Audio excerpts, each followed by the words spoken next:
So we've got Heatline Capriz here, Heatline Capriz 24A. Don't really come across these boilers a lot, but essentially they work the same as any other boiler, right? So the issue that we're having here is hot water's going hot, lukewarm, cold. Initially we tested it, it was on the shower that it was going lukewarm and cold. We figured out it was the whole house. So it wasn't just the shower, it's the whole house, it's the boiler. So it's got a weak pump on it. It's got a pump here, weak pump. We're going to be changing the pump, and then at the same time we're going to be changing the plate heat exchanger.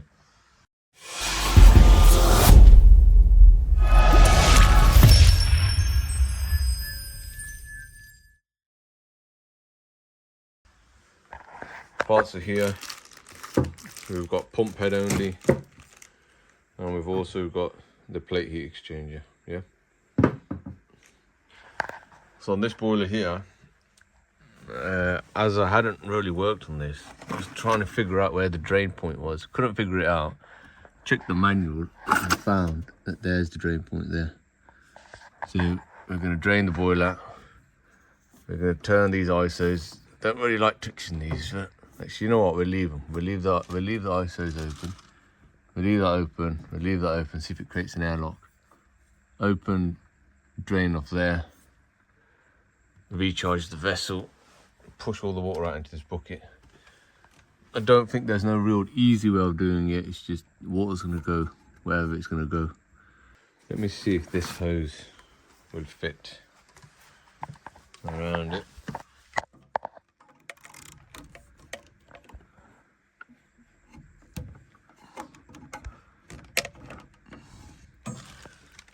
I may be able to use it as a direction tool, just direct the water into there.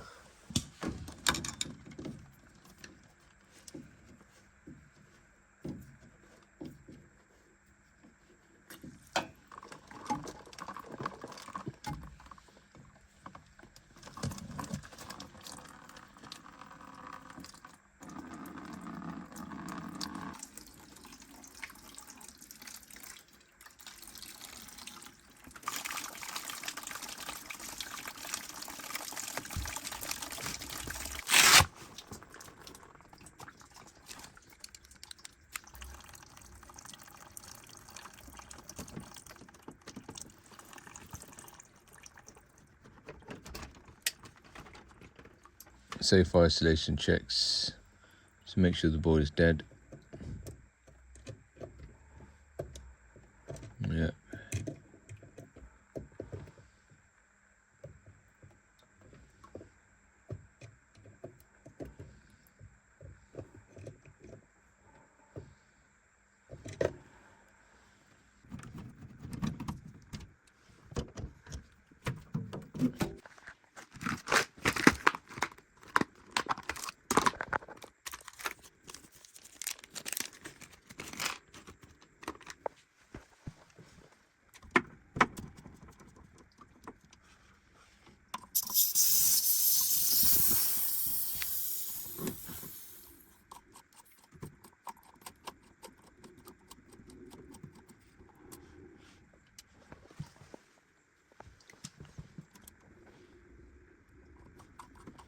So if a vessel is like this and the core is facing me, more than likely I'd always just change it.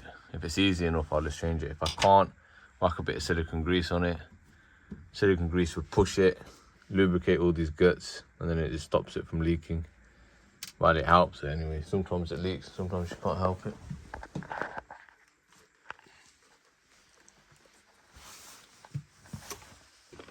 Turn it on. 1 bar.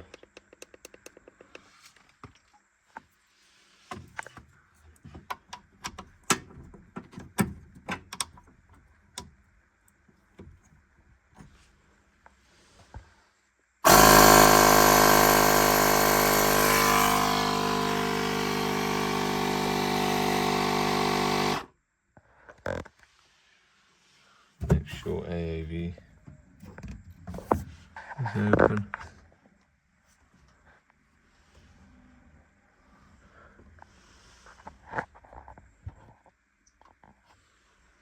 Been pumped to 1 bar.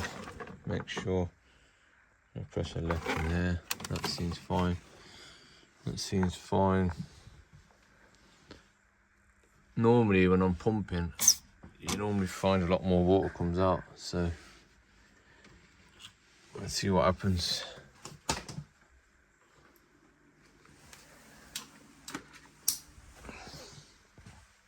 So I expect that to be a bit more full than what it was.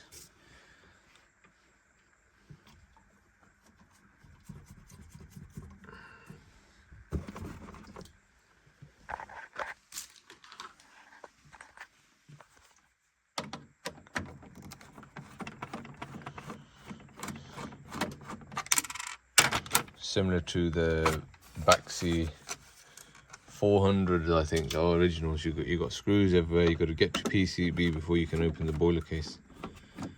Very silly design. That's out. That's down and out the way. Now, oh yeah, I need to turn the cold water off, don't I? For the plate, because I'm changing the plate as well. Don't think there's an isolation valve on pipe work.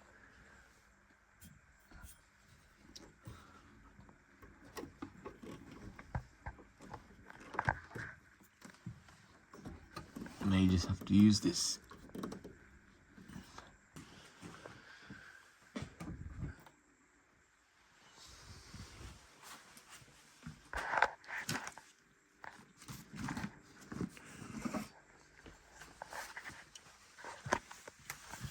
And I'm also going to slacken this nut here so it drains some of the water out of the hot water circuit.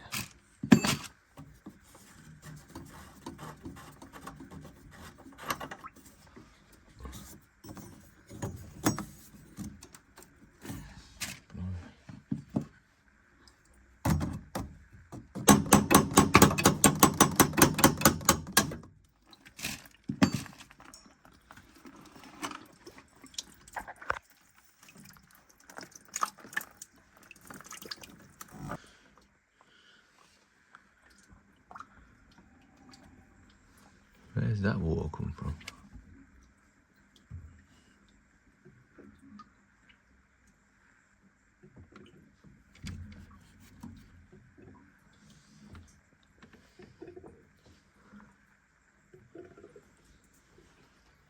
Looks like a diverter motor. Oh yes. This was also leaking up.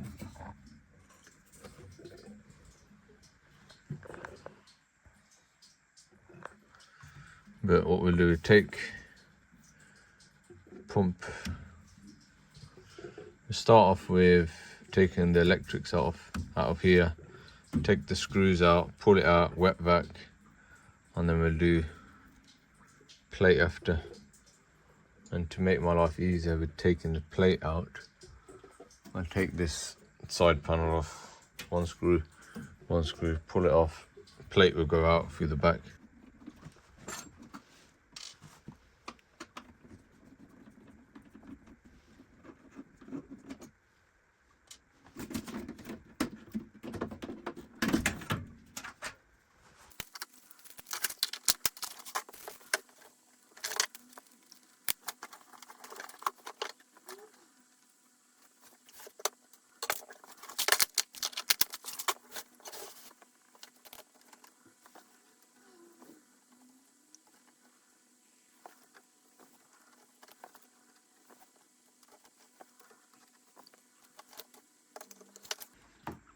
This is why I keep this in here, because I use this as an extendable.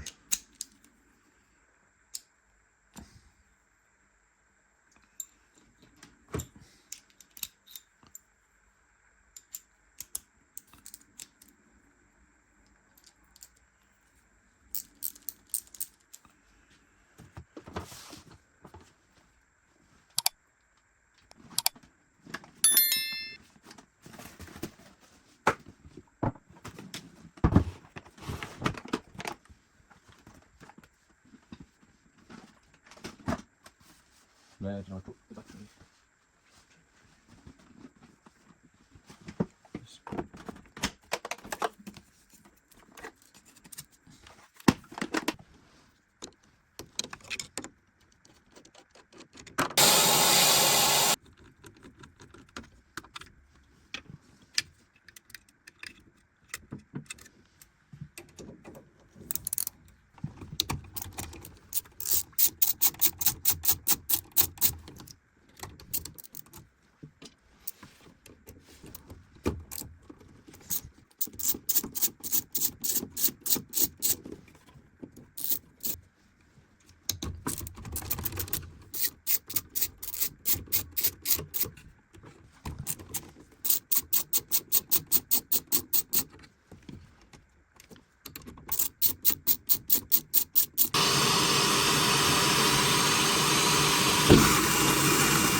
So you can see plates out.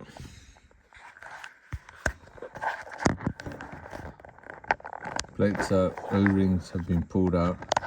On the back there you can see plates out, O-rings are out, pumps out.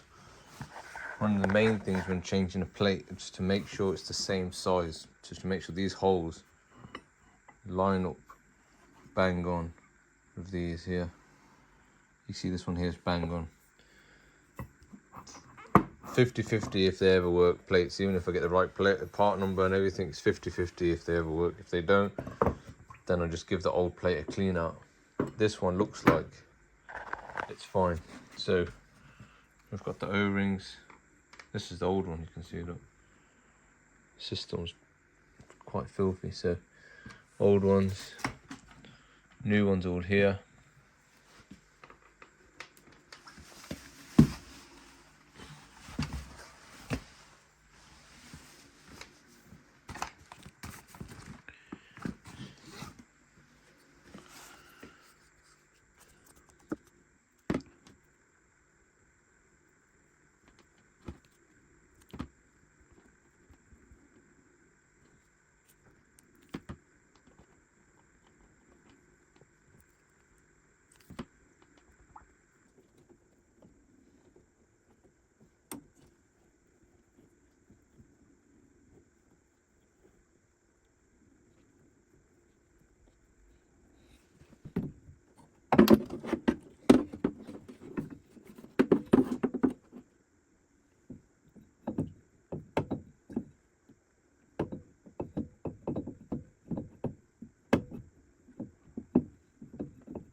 Plates in.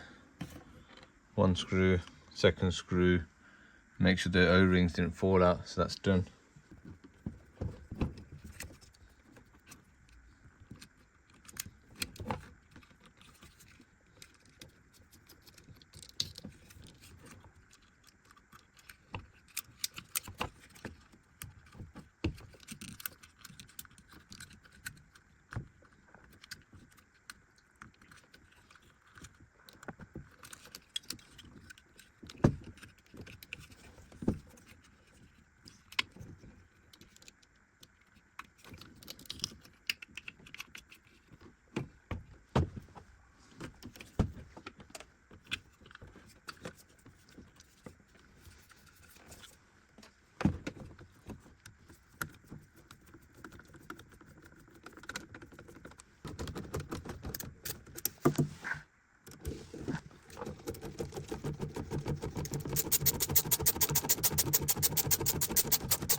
Pump's in, plate pump is in.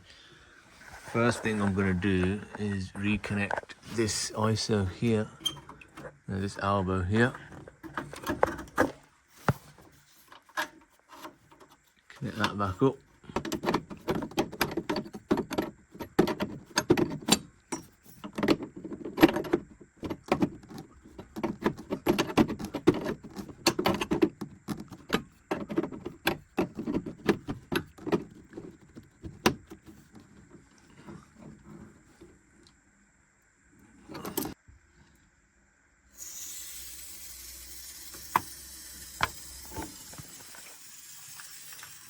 Ever so slowly. Tap's still running on that side just in case. See if we get any drips. Seems okay at the minute. Open it up a little bit more.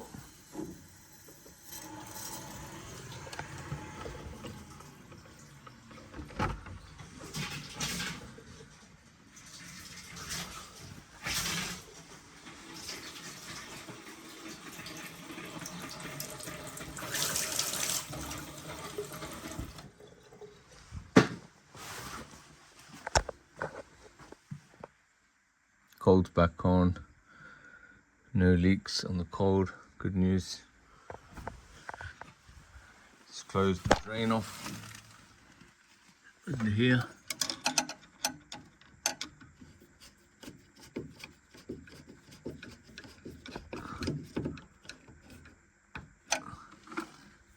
Drain off's closed. Has this got a internal pressure gauge? It hasn't.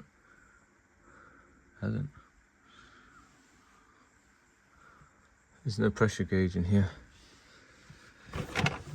Anything out here? No. So this boiler relies on a digital pressure gauge. Oh, actually it has. At the front of the boiler. Great. So let me just open up. Fill it up just above 1.5 bar. Boiler on.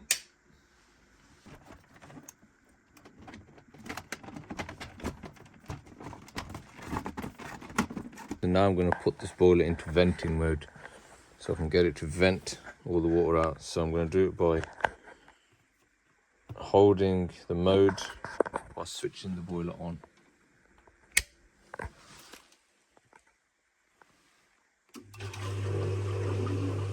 P01. I'll do P06 on. It's in venting mode, make sure AAV is open. It is leaking a bit, but it should be fine. So I can hear the air coming out as well. You can hear it, yeah?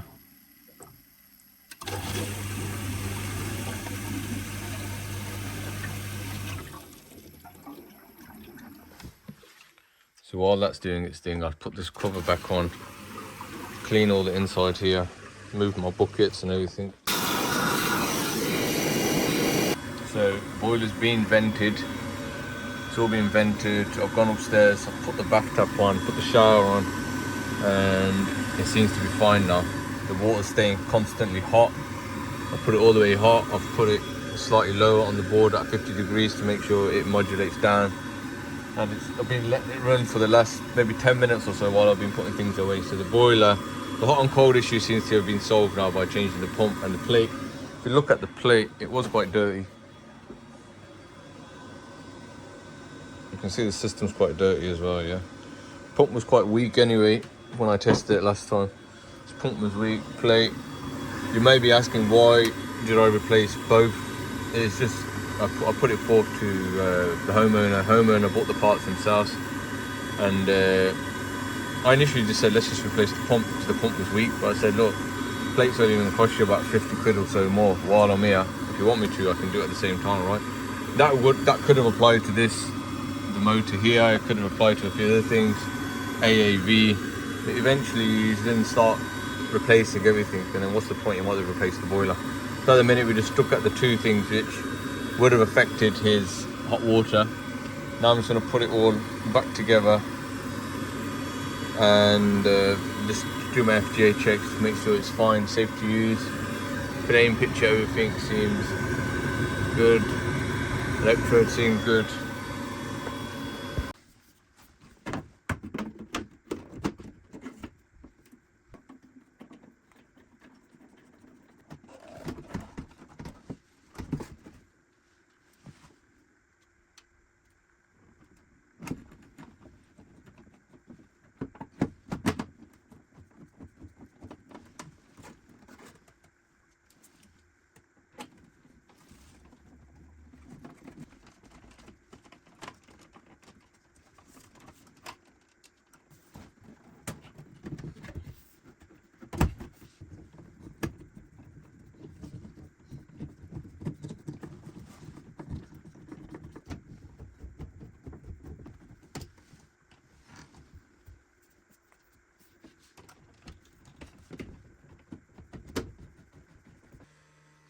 Everything's back in the van.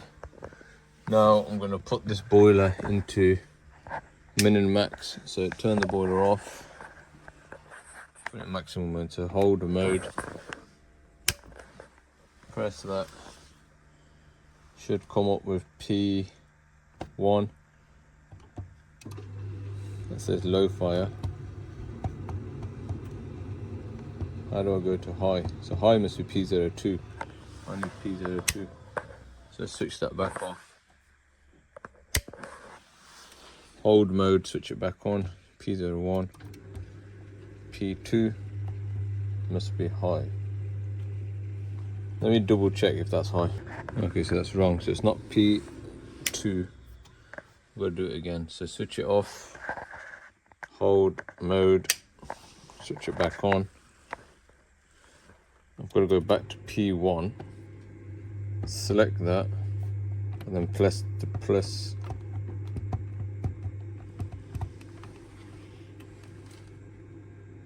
All the way to 100.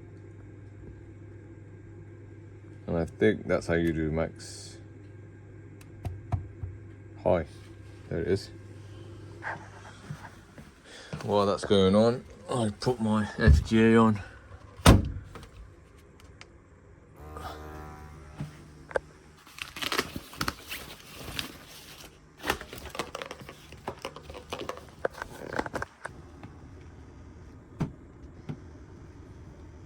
Now I've already been to this property and I've already done these checks when I was here last, but I'm just going to check just to make sure they're fine still.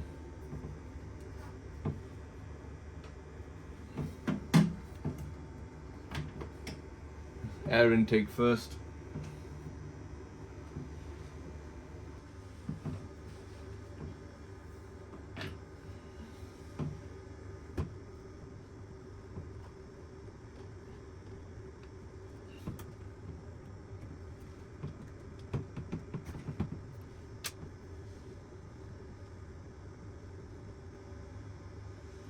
So while I'm here, I'm checking to make sure the CO2 is fine, ratio, CO, ppm is fine.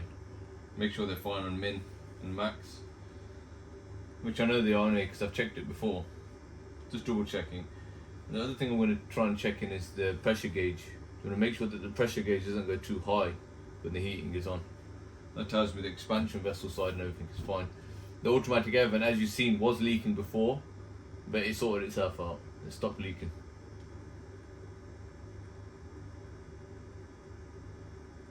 With the case on, it should be 9.0 plus or minus 2. So you can see it's bang on. Yeah, that's fine. I'm going to check minimum now.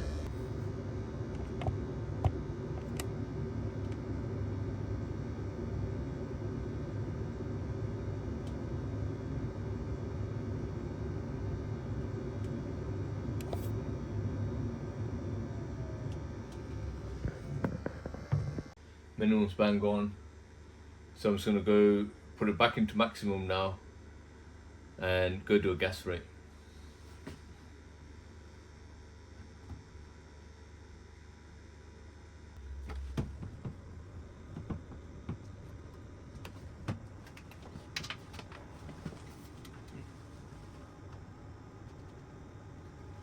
So that's it all done.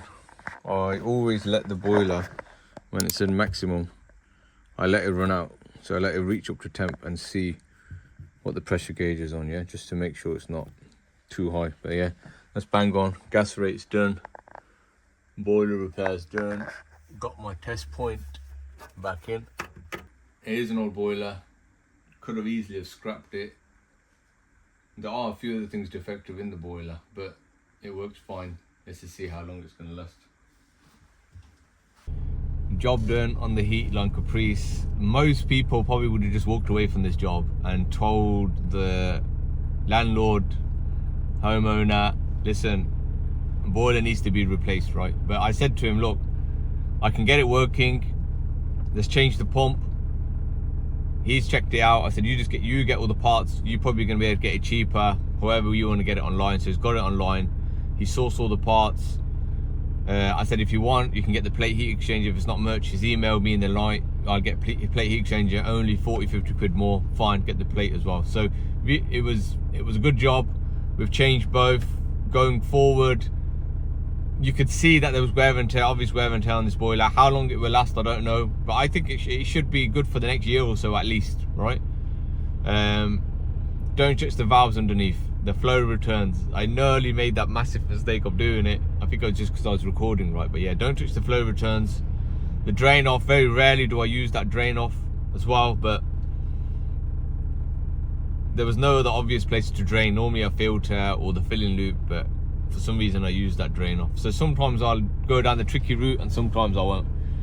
But yeah, gas rate fine, FGA was fine. I knew that was fine because I checked it all out when I came to initially look at this boiler. So boiler keeps going, and to be fair, this boiler, you can do quite a lot of things on the parameters on this. You can set pump speeds, you know, you can modulate it, you can I mean, range rate. There's quite a few things you can do in this boiler. So yeah, and another thing that I could have done differently, what I found with this boiler was, if I had left the pressure on 0 when I switched the boiler on, it would have automatically went onto filling mode, and then I think it would have started the venting process itself. And then what I should have done is, before filling the boiler up, before filling the boiler up, I should have left it on 0, switched the boiler on, then started filling the boiler, because then it wouldn't want to filling mode straight away, instead of me having to go on to P6. But overall, yeah, job done. If you like the video, like, subscribe. Thanks a lot.